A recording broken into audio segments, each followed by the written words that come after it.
Hello, Sanford. You are watching The Howler here on the Coyote Football Network. I am your man on every Coyote call, week in and week out, Jonathan West, and it's a big week. Not only for the game, but for everything else that's gone on in Sanford.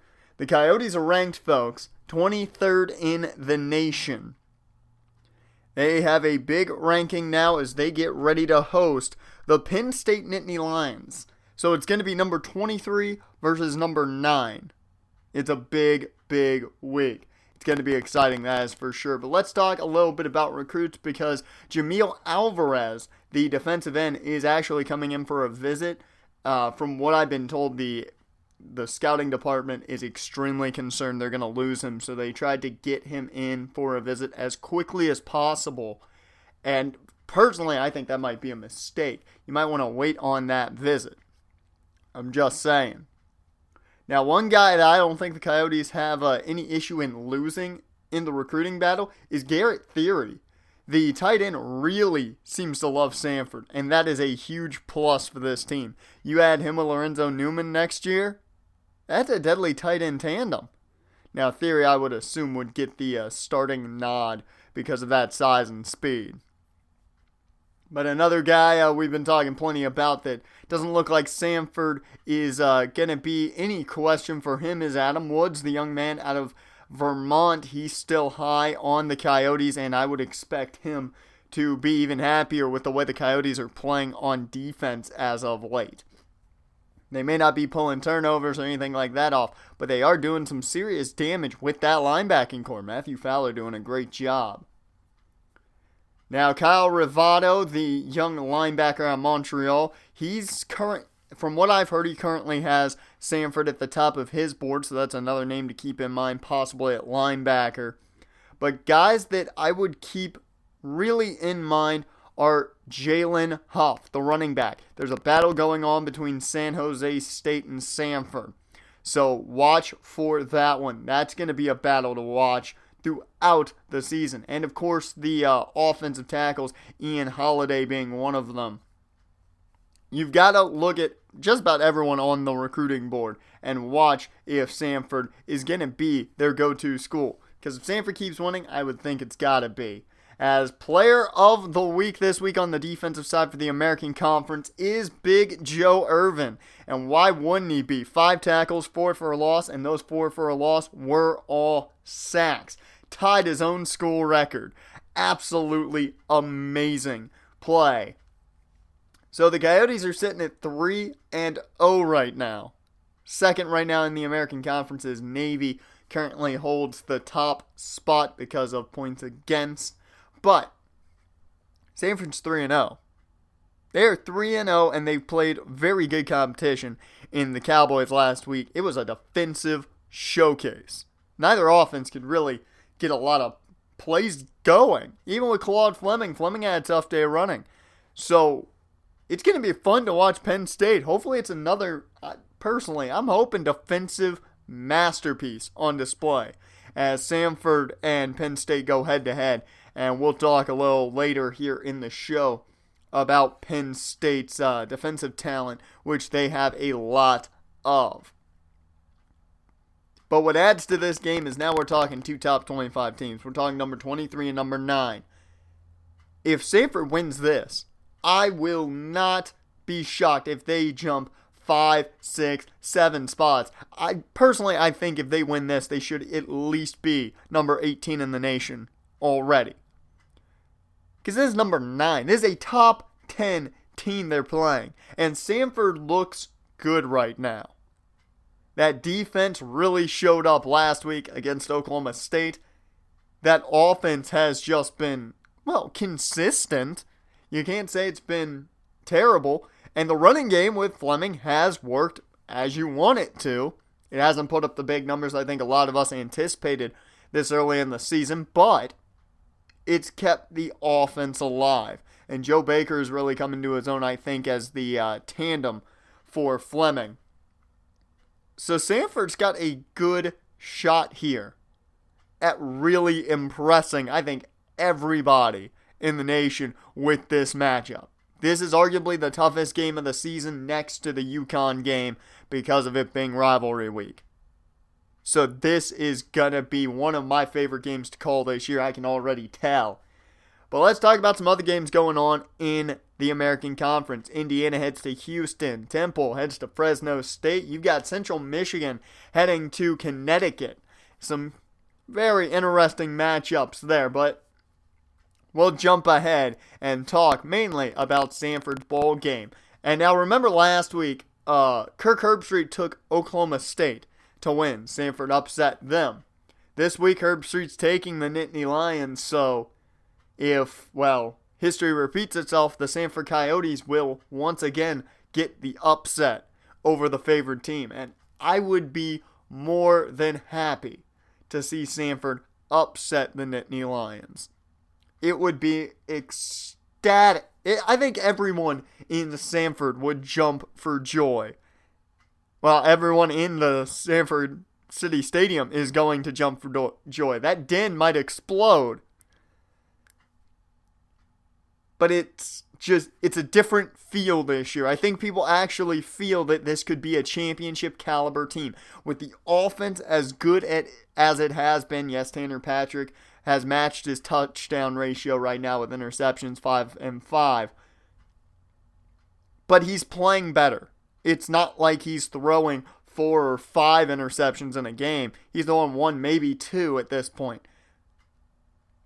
And everything is clicking with that team. Defensively, they do need to clean some things up. The secondary needs to get in position to make plays. We don't have any interceptions on the year, and they're going to have to get interceptions if they want to win games. They're going to have to get those turnovers. Yeah, sacks are great from Big Joe, but you need to make turnovers happen. And turnovers are going to be hard to come by this year as Jake Zimbeek is the quarterback. Now, Zimbeek's a senior, 6'3", 209, and he has been a very, very good passer with the football. He's got only 4 touchdowns, but only 1 interception. So keep that in mind. I don't think we're going to be seeing the interceptions this week. That is for certain. And when he throws the football, expect for it to go to his number 1 guy, Charlie Andrews, 6'1", 197, the redshirt junior.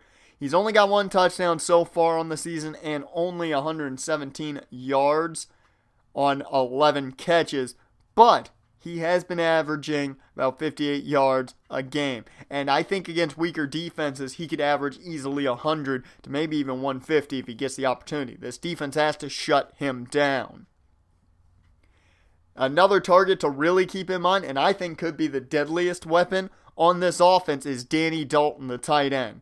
He's got a receiving touchdown on the year, hasn't seen a lot of receptions, but he's already got 113 yards. So keep that in mind. This guy could be a giant weapon along the middle of the field, especially if they put him on Matthew Fowler, who isn't that phenomenal in zone coverage just yet. He's got a long way to go. But I think if Fowler makes mistakes, Dalton can take advantage and get a lot of yards from it. On the defensive side of things, defensive tackle Ellison Jordan is the first guy to look at. He's small for his position, 6'3", 303. But he is a pretty powerful guy in the run-stop game, so keep that in mind. Now let's talk about this linebacking core for Penn State, starting with Cameron Brown, 6'5", 223. This guy is good at what he does. He's already got a pick on the season and 3 pass deflections, so keep that in mind. He's going to be good in coverage, and it's going to be tough to watch out for him, I think, for Patrick. He's going to have to keep his head on a swivel, that's for certain. And in the secondary, you have Zach McPherson. There we go. He's only got 1 tackle on the year and 2 pass deflections. It has not been a good start for Zach. But they can take advantage of that. Get Williams in space, and I think they can take advantage of McPherson. And then the guy to really keep in mind, I think a guy every Sanford fan's watching, Sean Taylor Jr., the sophomore, who was a big recruit for Sanford. He's the guy to watch out for in that secondary at free safety. So I don't see Sanford throwing this football a lot. I think they're going to rely on their ground game with Claude Fleming. He's got 217 yards so far this year, averaging 72 per game, which is a nice average. He's averaging just about what he did last year when he hit 1,000. So keep that in mind. I think he's going to be the just force behind this team this week. On the defensive side of things, you know who we have to keep in mind after that 4-sack performance. It's Big Joe. If Joe gets past that offensive line, the quarterback can say their prayers and go just to bed because it's game over at that point. Big Joe's going to cause some havoc. We know this, whether it's getting sacks or helping force some. And I already brought it up a little bit earlier talking about Danny Dalton. Matthew Fowler had a very nice game last week. We have to see if he can continue to play well. He's a redshirt sophomore, keep that in mind. And really, I think as the season progresses, we'll just see him get better and better. And I think he can become a guy like Trey McLaughlin or as Otis Griffin was last year. And we'll always talk about the secondary when it comes to Dustin Jordan because of those 6 picks he had last year. He doesn't have any this year just yet. But remember, those 6 picks last year all came pretty quickly. So this whole interception situation, I'm not too worried about until we get past mid-season. Then it might become a little bit of an issue. So what you folks are seeing right now is some footage from this week's practice. We had to leave quickly to get everything ready for the show this week. So we couldn't get any footage of the backups this week. However, the starters, I think, have a chip on their shoulder. And I think it's mainly the fact that a lot of these guys, now seniors, don't feel like Sanford's being kind of looked at as a top commodity in college football. Because remember, this team ended the year as a top 10 ranked team. Remember that. You come into the year, they're unranked. And from what I had heard from that locker room, they weren't happy. They were not happy that they weren't ranked at the beginning of the season. Well, now you're ranked number 25 in the nation, number 23 in the nation, and it's week 4.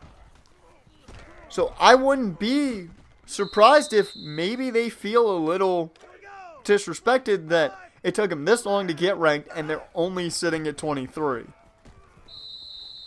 I mean, I'm not going to say that it's disrespect because of how young this program is. This is the 5th year we've seen Sanford College football in the FBS. But I will argue the fact of you look at some of these players, there's NFL talent here. Claude Fleming, I'd say even Rob Thomas might have some NFL talent in him. I would not be surprised to see him go pro, whether it's undrafted or in the draft. Obviously, Joe Irvin, he's a big draft prospect. There's already been talks of second to first round. But there's just not that love for this team, seemingly, in the media. Now, luckily, I believe Coach Wolf has kind of tried to calm them down about that and tried to make them not think about the media as much.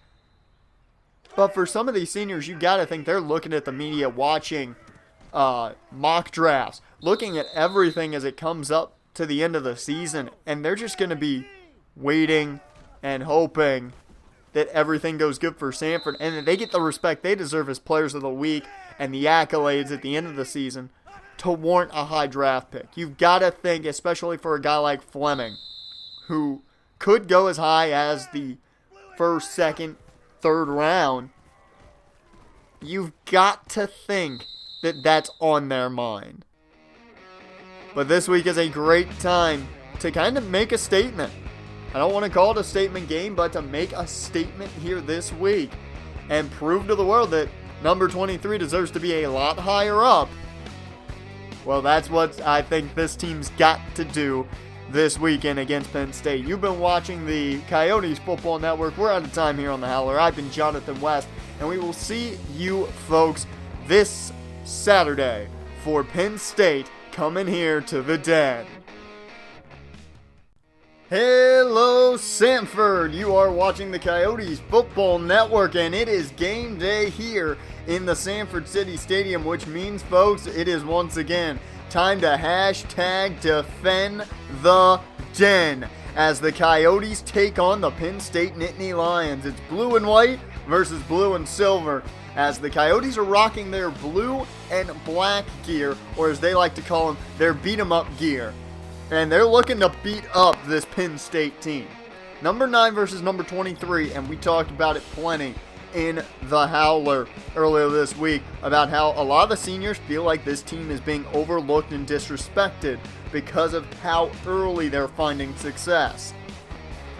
We'll see if they can really put the statement here and really bring some meaning with the beat-em-up gear here this week, as it looks to be a big, tough matchup for Sanford. Big Ten versus American Conference in one of, and what I think may just be, the toughest test of the season as we get ready to get underway here in the den. And it's gonna be a kickoff here for Penn State as we're underway, folks.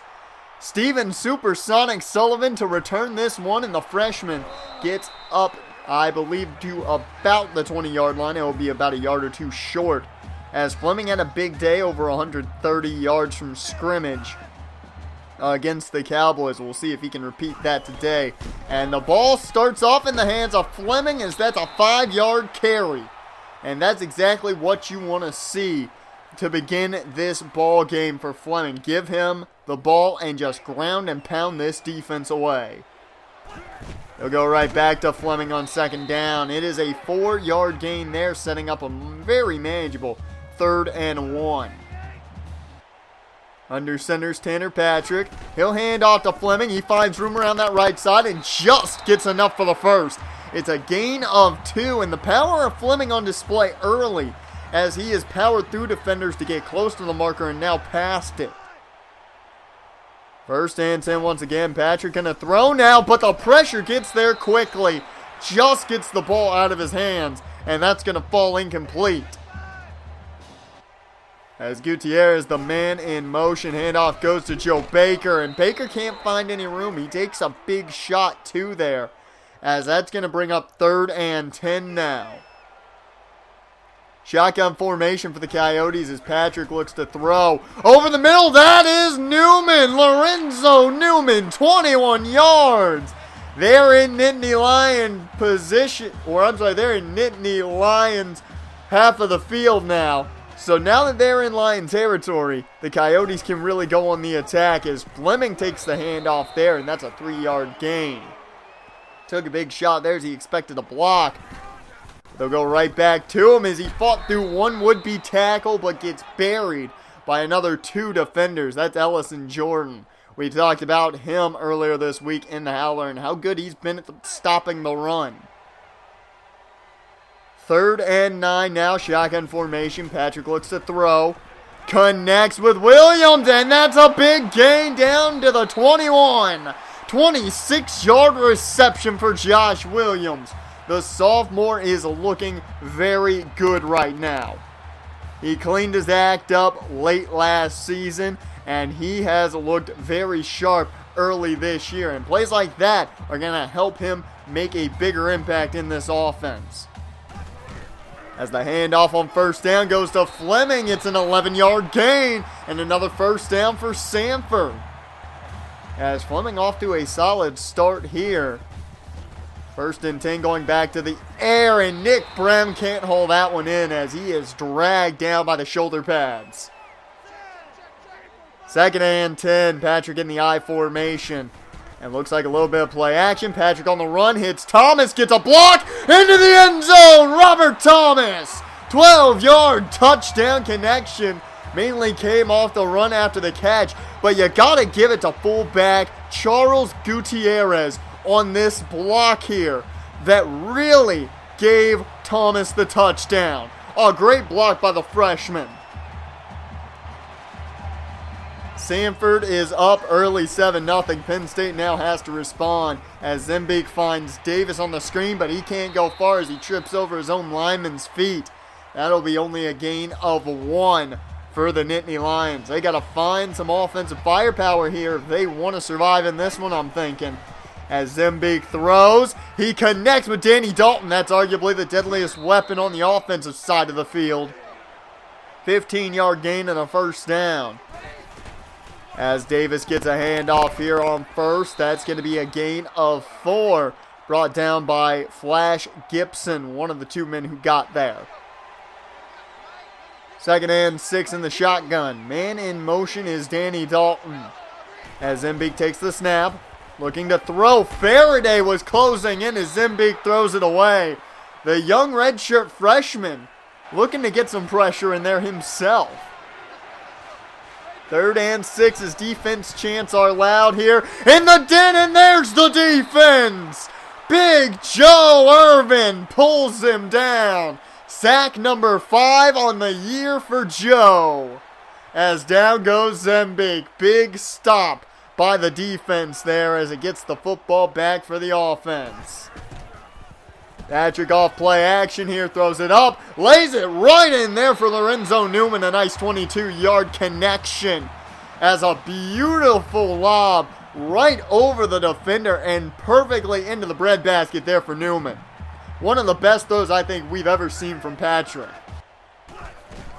As first and handoff goes to Fleming, and this Penn State team, they are eyeballing Fleming. They are ready for him. As 2nd and 11, they'll go to the screen now for Fleming. He doesn't get the blocks he wanted. That's only going to be a gain of 2. As Fleming held up there at only 2 yards. As it will take us to the end of the first quarter. And guess what, folks? Sanford is on top 7-0 over the Penn State Nittany Lions. We'll be back with more here on the Coyotes Football Network.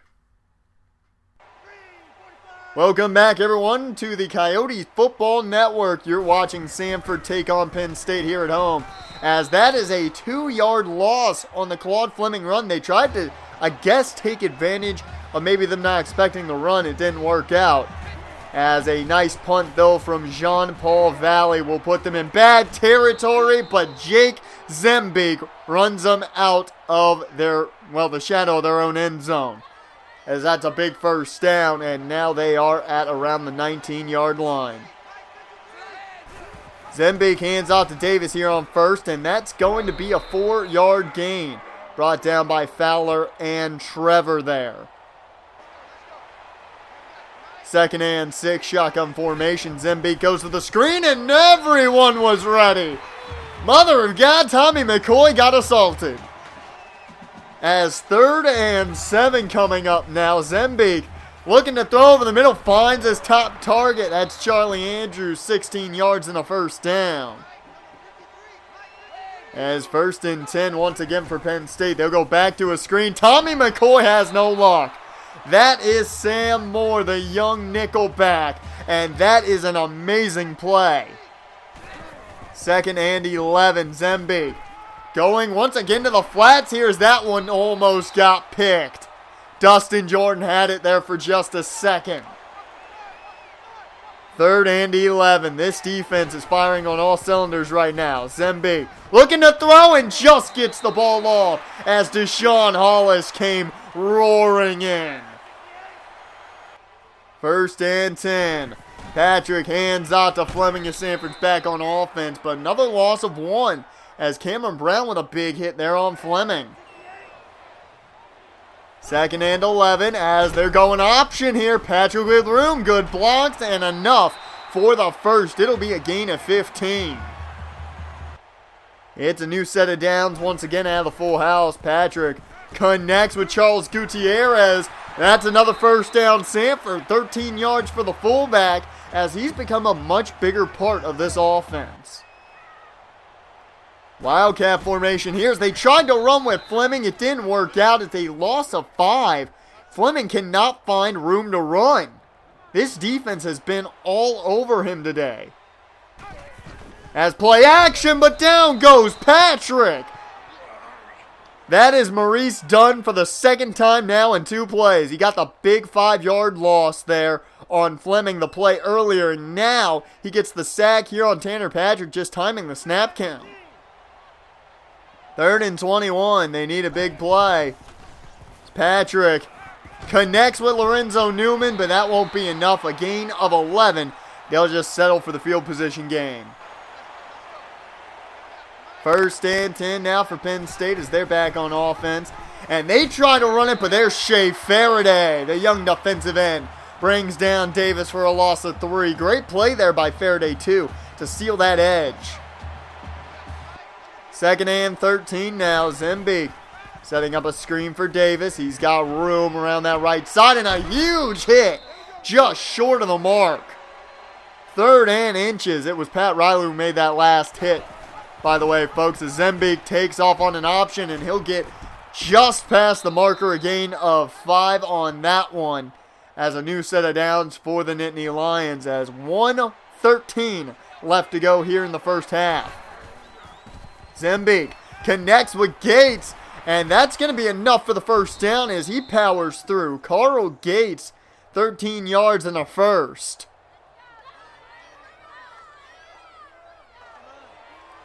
It's 1st and 10, less than a minute now to go. As shotgun formation here for Zembeek. Gates still in the ball game as he'll take the screen.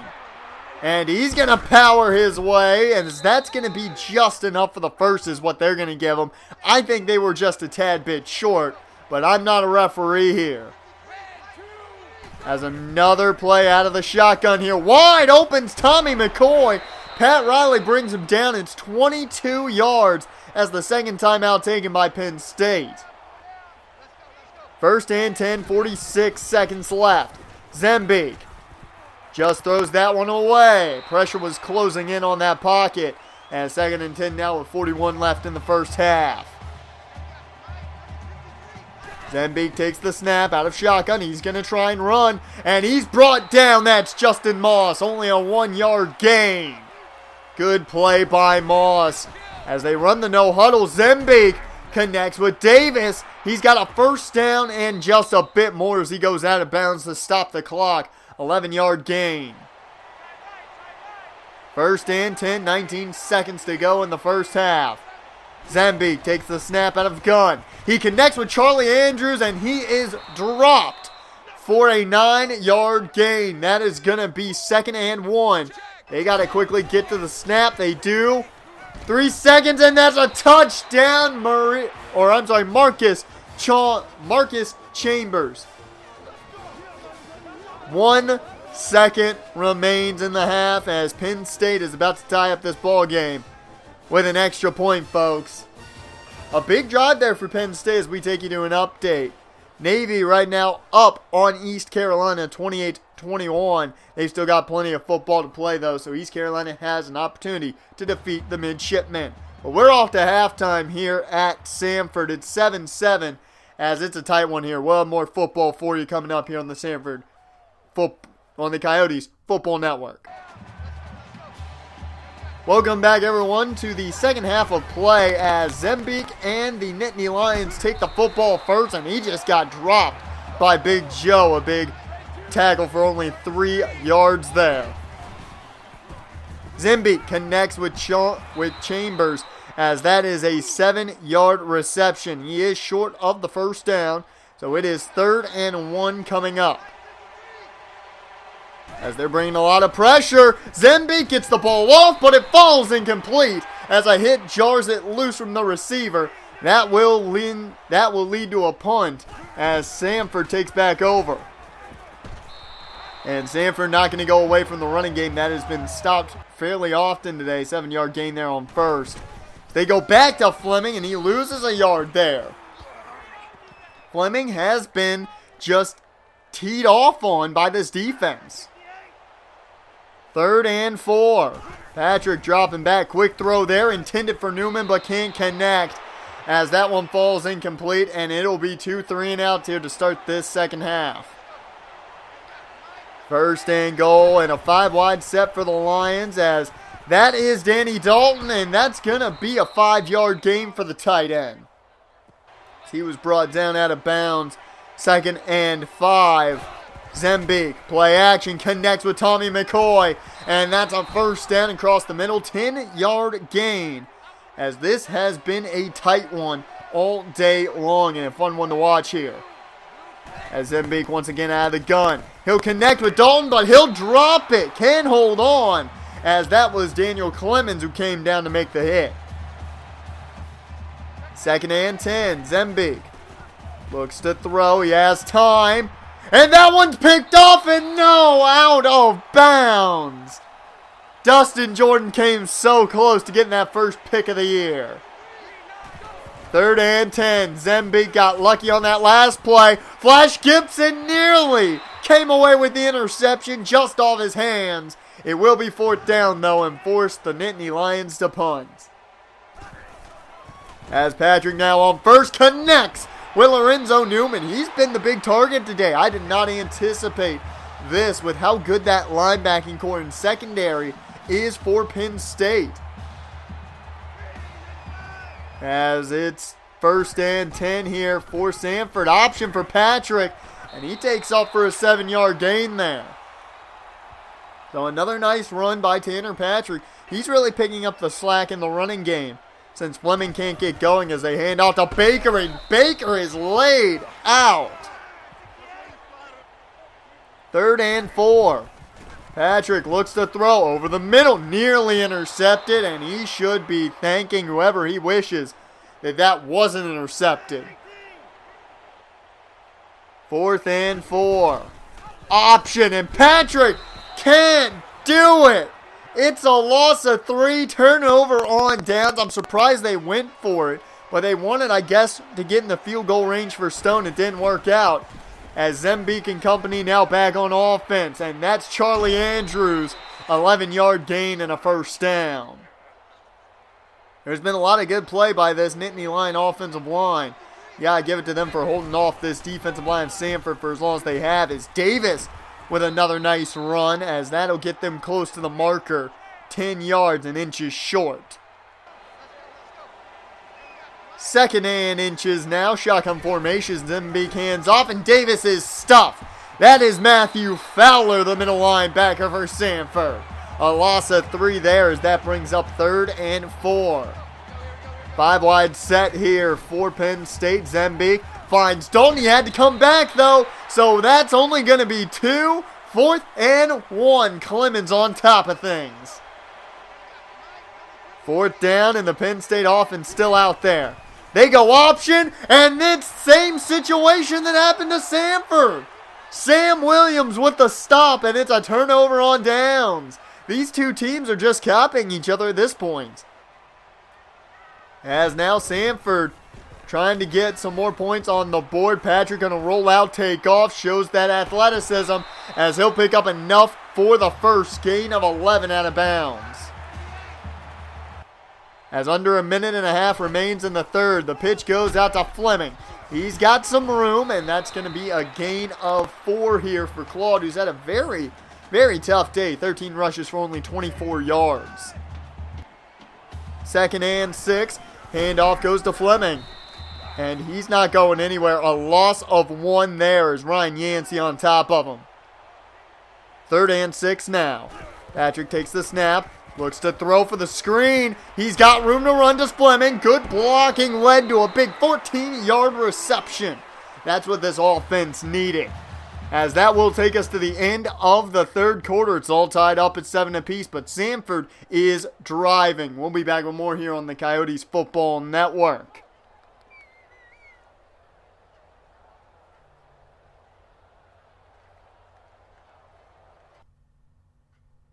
Welcome back, everyone, to the Coyote Football Network. You're watching Sanford hosting Penn State, and it's a tight 1-7 apiece, as that is nearly intercepted. Patrick trying to get, I believe, Williams over the top. Couldn't connect, nearly taken away. 2nd and 10 now as Fleming takes the carry, finds 3 yards as he is hit hard again. This Penn State defense has not been treating Claude Fleming kindly, that's for certain, as Patrick throws, connects with Williams as Josh Williams picks up another first down. 1st and 10 coming up here after a great slant run there by Williams. Play action.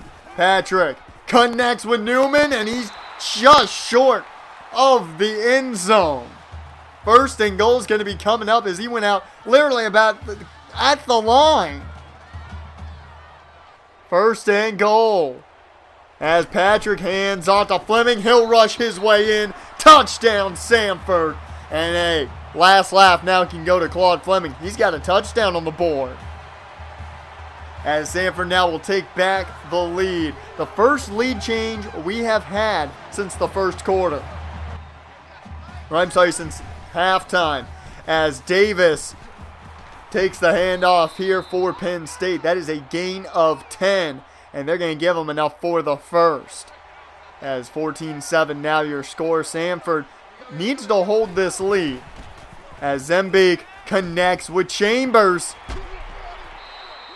As that's going to be enough for the first down. Marcus Chambers, 26 yards on 3 receptions. And, of course, that big touchdown right before halftime. First and 10. Zembeek looks to throw again. Pressure coming in, though. And he connects with Charlie Andrews. As what a shot. Pat Riley laying some wood here this year. As he has just laid out a lot of guys with his hits this year. And 2 now in this week's ball game. First and 10. Shotgun formation for Penn State. Miller, the man in motion. Zembeek goes option. He's going to keep it. And he's got the first down. Tripped up, but still gets 12. First and 10 here. Zembeek in the shotgun. As there's a jump there. This will be moving Penn State back 5 yards.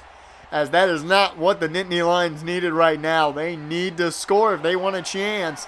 But Sanford's defense needs to hold up. First and 15. Play action.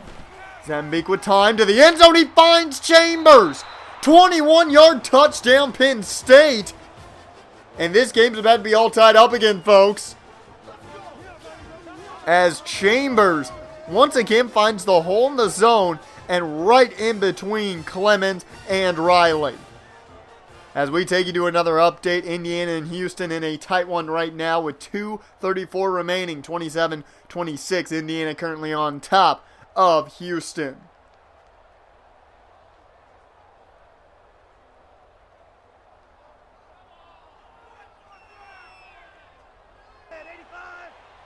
First and 10 here for Sanford as we welcome you back here in to the den, as that is Claude Fleming on the run, 15 yards and a big first down. First and 10, and we know Sanford's going to use that clock to their advantage here now. As Patrick on the run sets his feet, connects with Josh Williams. 14-yard reception and enough for the first. He'll go out of bounds. A sharp day for Josh Williams today, that's for certain. As they go run out of the gun, they'll go with the draw as it's a 5-yard gain for Fleming. He hasn't found a lot of room today. 18 rushes, 46 yards. Penn State's run defense has been very stingy. As they pitch out now to Joe Baker. That's how he got his touchdown, was that pitch, as that's only going to be a gain of 1 though. 3rd and 3 here now. Full house formation.